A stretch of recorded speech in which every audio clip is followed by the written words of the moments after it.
या रब्बी लकल हम्दु कमा यंबग़ी लिजलाली वजहिका वाज़ीम सुल्तानिक। अल्लाहुम्मा सल्लि व सल्लिम अला नबिय्यिना मुहम्मद।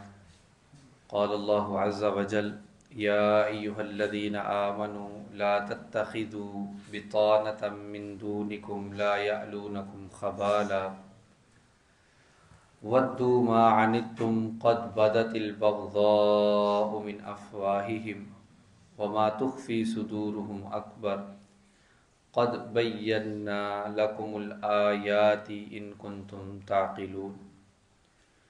ऐ लोगो जो ईमान लाए हो, अपने सिवा किसी को दिली दोस्त ना बनाओ, वो तुम्हें किसी तरह नुकसान पहुँचाने में कमी नहीं करते। वो हर ऐसी चीज़ को पसंद करते हैं जिससे तुम मुसीबत में पड़ो। उनकी शदीद दुश्मनी तो उनके मुंह से ज़ाहिर हो चुकी है और जो कुछ उनके सीने छुपा रहे हैं वो ज़्यादा बड़ा है।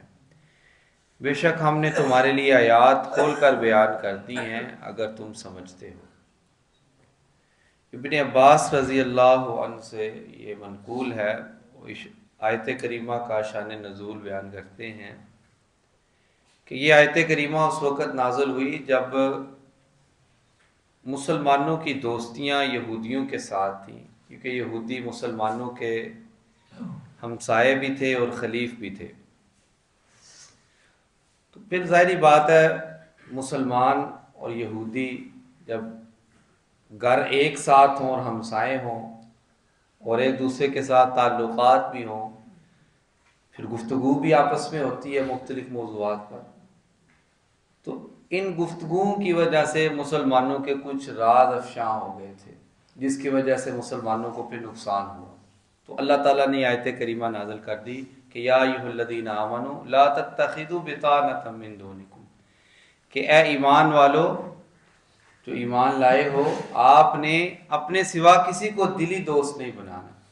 तो इस आयत करीमा के बाद फिर उनके जो आपस के करीबी ताल्लुकात थे वो ख़त्म हो गए थे। यहाँ पे ये बात ज़हन में रखनी है, इस्लाम ने उनसे बिल्कुल ताल्लुकात ख़त्म करने का नहीं कहा, बल्कि ये कहा है कि उनको दिली दोस्त नहीं बनाना।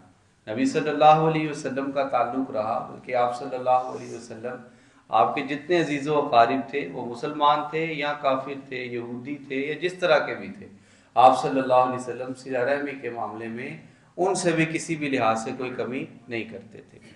इस आयत करीमा के अंदर हज़रत उमर बिन ख़त्ताब रज़ी अल्लाह ताला अन्हु का भी एक कौल नक़ल है। उन्होंने अपना कातिब एक रखा हुआ था जो बहुत दूर का था।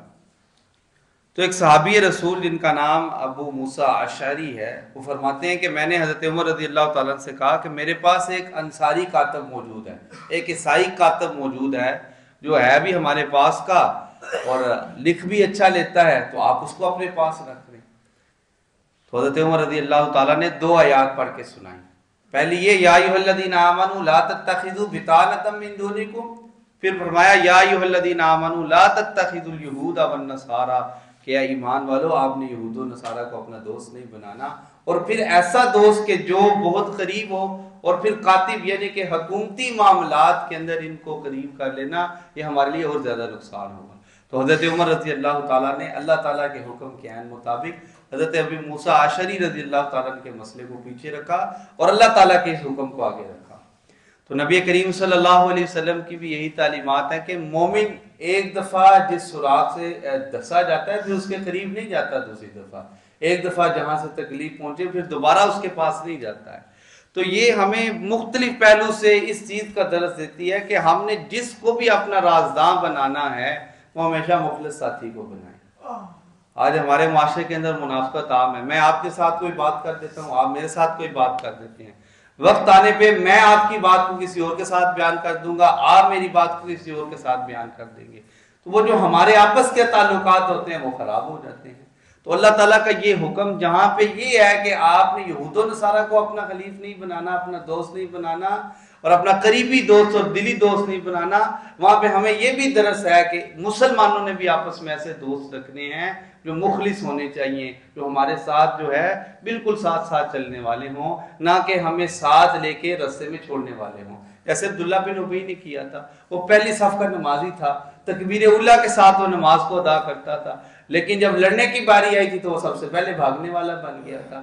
تو پھر اللہ تعالیٰ نے بھی مسلمانوں کو یہ بتا دیا کہ ہمیشہ اپنے لیے بھی یہ دعا کرنی ہے کہ اللہ ہمیں ہمارے دلوں کو نفاق سے پاک فرمانا، اللہ طہر قلوبنا من النفاق۔ اور پھر اس چیز کا بھی درس دے دیا کہ دوست جب بھی بنانا ہے، قریبی جب بھی بنانا ہے، دلی جب بھی بنانا ہے تو ایسا بنانا ہے جو ہمارے ساتھ مخلص ہو۔ مخلص نہ بنانے کی وجہ اللہ تعالیٰ نے بیان فرما دی ہے کہ آپ اگر کسی کو دوست بنا رہے ہیں، وہ بن گیا ہے لیکن مخلص نہیں بنا، تو پھر وہ ہمارے رازوں کو افشا کر دے گا، ہماری ایسی کمیوں اور کوتاہیوں کو جو ہمارے اندر دیکھ۔ بس اوقات ہوتا ہے نا ہم دوستی یارانہ لگا لیتے ہیں اور پھر اس دوست کے سامنے ہم ایسی بات بھی کہہ دیتے ہیں، ایسا کام بھی کر دیتے ہیں جو ہمیں معاشرتی طور پہ اچھا نہیں لگتا، لیکن وہ اگر تو مخلص دوست ہوگا تو اس کو بیان نہیں کرے گا، اور اگر مخلص نہیں ہے تو پھر آ کے سب کو بتائے گا یہ اس طرح کرتا ہے، یہ اس طرح کرتا ہے، یہ اس طرح کرتا ہے۔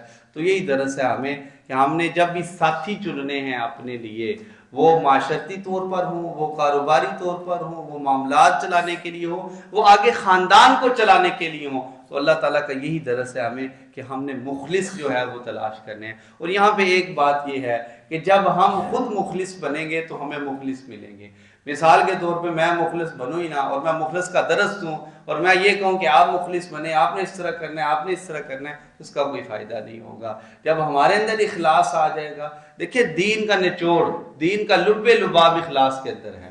آپ کوئی بھی کام کرتے ہیں، آپ اگر اخلاص کے بنا کریں گے تو ہمیں اس کا کوئی فائدہ ہی کوئی نہیں ہونا، اور اگر ہم چھوٹا سا کام بھی اخلاص کے ساتھ کریں گے تو ہمارے لیے پہاڑ کی طرح بن جائے گا نیکیوں کے اعتبار سے۔ تو اس لیے سب سے پہلے ہم نے اپنے دل کی اصلاح کرنی ہے، اس کو اخلاص کے ساتھ مزین کر لینا ہے، نیت کے اندر جو ہے وہ حقیقی طور پر اللہ کی رضا کو شامل کر لینا ہے۔ پھر اللہ تعالیٰ ہمیں دوست بھی اچھے دیں گے، ہمیں رشتہ دار بھی اچھے دیں گے، ہمیں حلیف بھی اچھے دیں گے، وہ ایسے دوست ہوں گے جو ہمارے رازوں کو افشا نہیں کریں گے، جس سے ہمیں کسی بھی طور پر نقصان نہیں ہوگا۔ اللہ تعالیٰ ہمیں خود بھی مخلص بنائے اور ہمیں ہر لحاظ سے مخلص ساتھی عطا فرمائے۔ اللہ عمل کی توفیق عطا فرمائے۔